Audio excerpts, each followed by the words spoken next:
लोकभावना या भारतीय जनता पक्षाच्या विरोधामध्ये आहे. महाराष्ट्रात म्हणाल तर जो काय त्यांनी एक केमिकल लोचा करून ठेवलेला आहे मिंदे गटाबरोबर, संपूर्ण जनमत या राज्याचं त्या केमिकल लोच्या विरुद्ध आहे पूर्णपणे. आता निवडणुका घ्या तुम्ही महाराष्ट्रात, हिंमत असेल तर म्हणतो, हिंमत असेल तर जशी महानगरपालिका किंवा इतर महानगरपालिकांची टाळाटाळ करतायत, महाराष्ट्रात निवडणुका घेऊन दाखवा. विधानसभेच्या 185 व्हेरिकोस वेन्सच्या संबंधित तज्ञाकडून 30 मिनिटाच्या वेदनारहित प्रक्रियेद्वारे तुमच्या व्हेरिकोस वेन्सवर उपचार करा. बुक करण्यासाठी 9701688544 वर कॉल करा. किमान आणि लोकसभेच्या 40च्या दरम्यान जागा आम्ही जिंकू. यासाठी कोणत्याही सर्वेची गरज नाही, अंतर्गत नाही आणि बाहेरचा नाही. आणि संपूर्ण देशाची परिस्थिती म्हणा तर महाराष्ट्र, कर्नाटक, बिहार, पश्चिम बंगाल, मध्य प्रदेश, राजस्थान ही राज्य, तेलंगणा, छत्तीसगड, झारखंड ही राज्य यावेळेला भारतीय जनता पक्षाला लोकसभेच्या निवडणुकीत पाठीशी उभे राहणार. किमान लोकसभेच्या 100 ते 110 जागा कमी होतील असं चित्र स्पष्ट दिसतं आणि त्यासाठी सर्वेची गरज नाही. संजय राठोड यांच्या अन्न आणि औषध प्रशासन कार्यालयात मोठ्या प्रमाणात भ्रष्टाचार झाल्याचा लेटर बॉम्ब जो आहे हा थेट मुख्यमंत्र्यांना लिहिलेला आहे केमिस्ट आणि ड्रग सचिवांनी. देवेंद्र फडणवीस हे विरोधी पक्षात असताना सातत्यानं अशा विषयांवर राजीनामे मागत होते, मंत्र्यांचे आणि मुख्यमंत्र्यांचे. देवेंद्र फडणवीस यांनी आता 2 राजीनामे मागायला पाहिजे. जर त्यांच्यातली माणुसकी, मानवता आणि आत्मा जिवंत असेल तर मगाशी आपण ज्यांचा उल्लेख केला त्या मंत्र्यांचा राजीनामा त्यांनी मुख्यमंत्र्यांना घ्यायला सांगायला हवा. आणि खारघर येथे डॉक्टर अप्पासाहेब धर्माधिकारी यांना महाराष्ट्र भूषण देताना जो हलकल्लोळ झाला, जे अराजक माजलं, जी चेंगराचेंगरी झाली, जे ढिसाळ आणि नियोजन शून्य असा कार्यक्रम झाल्यामुळे तप्त उन्हात चेंगराचेंगरी होऊन जे 14 लोक ठार झाले, त्याबद्दल देवेंद्र फडणवीस यांनी मुख्यमंत्र्यांचाच राजीनामा मागायला पाहिजे, घेतला पाहिजे. आता तुम्ही म्हणाल ते डेप्युटी सीएम आहेत, पण राजीनामा तर मागा. या महाराष्ट्रामध्ये 14 निरपराध लोकांचे बळी गेले, जे साधक आहेत, जे भक्त आहेत, जे सेवक आहेत, आणि त्याच्यावर सरकार पक्षाकडून साधी संवेदना व्यक्त होत नाही. जर देवेंद्र फडणवीस विरोधी पक्षात असते यावेळेला, अशा वेळेला, तर ते नवी मुंबईच्या पोलीस आयुक्तालयात जाऊन त्याने धुडगूस घातला असता आणि सदोष मनुष्यवधाचा गुन्हा दाखल करून ते बाहेर पडले असते. आज ते डेप्युटी सीएम आहेत, गृहमंत्री आहेत, म्हणून त्यांची जबाबदारी संपत नाही, उलट वाढते, वाढली आहे. म्हणून माझं त्यांना आव्हान आहे की मंत्री संजय राठोड यांचा भ्रष्टाचार त्यांच्याच अधिकाऱ्याने समोर आणलेला आहे आणि हा अन्न औषध प्रशासनाच्या संदर्भातला आहे. म्हणजे त्यांनी किती मोठा घोटाळा केला असेल लोकांच्या जीवाशी खेळण्याचा. पैशाचं तर आहेच, अन्न औषध प्रशासन हे साधं खातं नाही आहे. आणि दुसरं, खारघरचं 14 लोकांच्या मृत्यूची जबाबदारी या सरकारवर आहे. आपण सरकारमध्ये जरी असलो तरी आपण या महाराष्ट्राचं देणं लागतो. म्हणून देवेंद्र फडणवीस यांनी त्यांच्या जुन्या फडणवीसांना जागवून राजीनामा मागायला पाहिजे. असं सगळ्यांचं म्हणणं आहे की ज्या पद्धतीचे व्हिडिओ आता समोर येत आहेत, सुरुवातीपासून मुख्यमंत्री शिंदे हे आकडेवारी लपवत आहेत आणि त्यांचे पोलीस अधिकारी आणि प्रशासनावर दबाव आहे की खरा आकडा सांगू नका.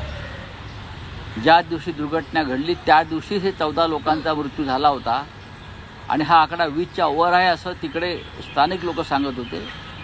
पण एकनाथ शिंदे यांनी पोलीस अधिकारी, आरोग्य अधिकारी व इतर सगळ्या यंत्रणांना त्यांचे आदेश होते की 6 किंवा 7च लोक मरण पावले हेच सांगायचं.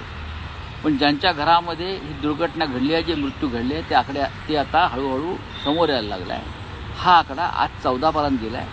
पण तिथे जे प्रत्यक्षदर्शी होते, नंतर जे व्हिडिओ समोर आले, जी चेंगराचेंगरी दिसते आहे, त्याच्यानुसार हा आकडा 20च्या वर गेला असावा अशी भीती व्यक्त केली जाते. उष्माघात हे फक्त कारण नाही. तिकडला ढिसाळ कारभार, तिथे लोकांना प्यायला पाणी नव्हतं, टँकरचं पाणी पुरवलं जात होतं, ऊन तर होतंच, आणि चेंगराचेंगरी नंतर जी झाली त्याच्यामुळे हे मृत्यू झाले. त्याला सरकार जबाबदार आहे. मुख्यमंत्र्यांवर,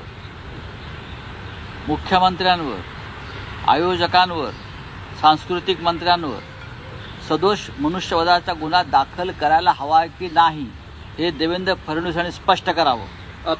मुख्यमंत्र्यांवरती सदोष मनुष्यवधाचा गुन्हा दाखल केला पाहिजे, करायलाच हवा. जर दुसऱ्या कोणत्या पक्षाचे मुख्यमंत्री असते किंवा संपूर्ण देशामध्ये हे एखाद्या इतर राजकीय पक्षाकडून घडलं असतं तर भारतीय जनता पक्षाने यापेक्षा वेगळी मागणी केली नसती.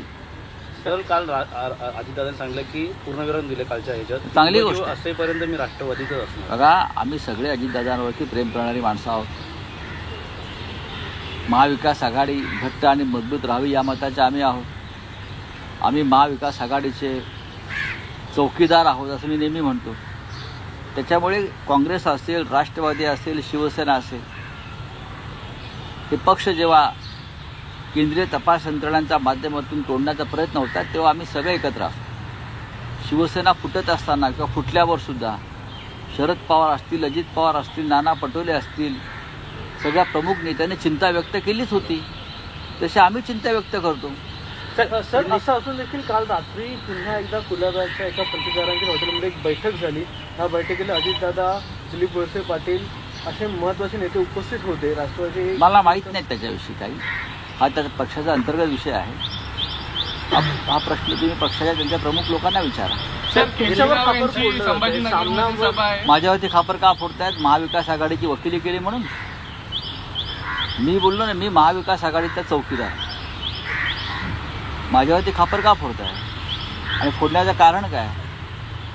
जेव्हा शिवसेना फुटली तेव्हाही तुम्ही आमची वकिली करत होतात. हे आमचं प्रत्येकाचं कर्तव्य आहे की आपल्याबरोबरचा प्रत्येक घटक पक्ष हा मजबूत राहावा आणि त्याचे लसके तुटले जाऊ नयेत, ही जर आमची भूमिका असेल. आणि जर कोणी त्यासाठी आमच्याला खापर फोडत असेल तर जरा गंमत आहे. सर, केसी राव यांची संभाजीनगरमध्ये 24 एप्रिलला सभा आहे, मात्र अद्यापही त्यांना परवानगी मला माहित नाही त्याच्याविषयी. सर, हिंदी में जानना चाहेंगे, बीजेपी आज कह रही कि उन्हें एनसीपी को तोड़ने की जरूरत नहीं, लेकिन क्या शिवसेना के सामना मुखपत्र रोकटोक के रविवार के आर्टिकल की वजह से बीजेपी को एनसीपी का लोटस ऑपरेशन होल्ड पे डालना पड़ा? बैकफुट पर गए थे बीजेपी.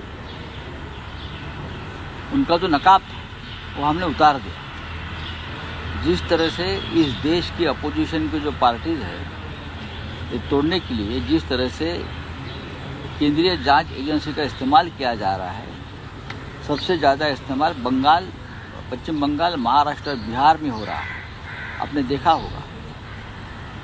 तो मुझे लगता है हम सब लोग ये षड्यंत्र के खिलाफ लड़ने के लिए तैयार हैं और डट के लड़ेंगे.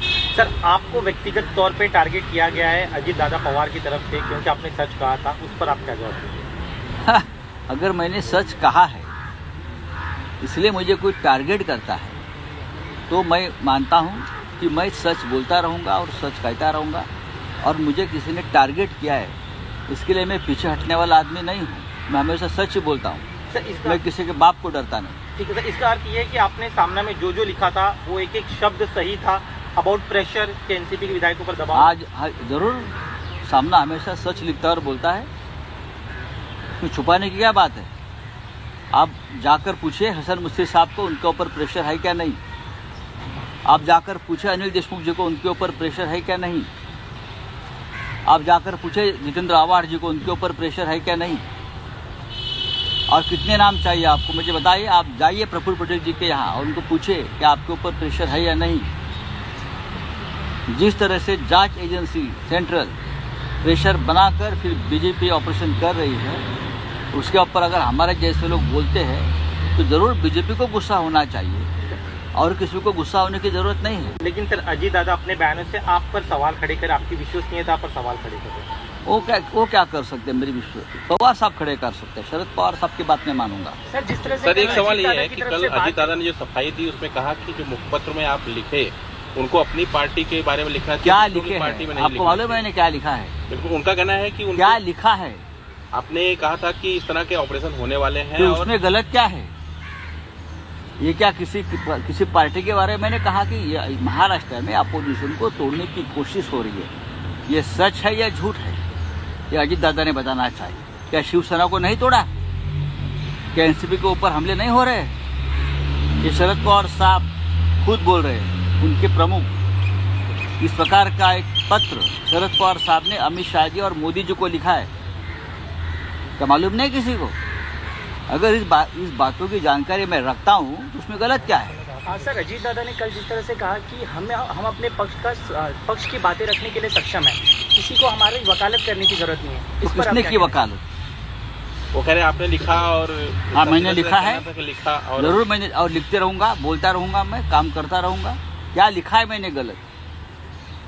अगर ये सच लिखा है, किसी को अंदर एक धारदार जो हमारा सच है टोकदार, वो किसी को चुभता है तो मैं क्या करूं? सर एक और चीज है, उद्धव जी की सभा एक और 23 तारीख होने वाली है। कहा यह भी जा रहा है कि अब उद्धव जी नेतृत्व करें महाविकास आघाड़ी का। ये बात अजीत पवार को सहन नहीं हो रही, इसीलिए वो ऐसे नहीं है। महाविकास आघाड़ी की लीडरशिप ये सामुदायिक लीडरशिप है, और उद्धव जी ये सीनियर नेता है, शिवसेना के चीफ है, और महाराष्ट्र में और देश की राजनीति में शिवसेना प्रमुख का जो पद और प्रतिष्ठा है वो सबसे ऊपर है। सर मंत्रालयाच्या फायली जे आहेत तो विस्फोट केला होता. लाल मातीतली कुस्ती म्हणजे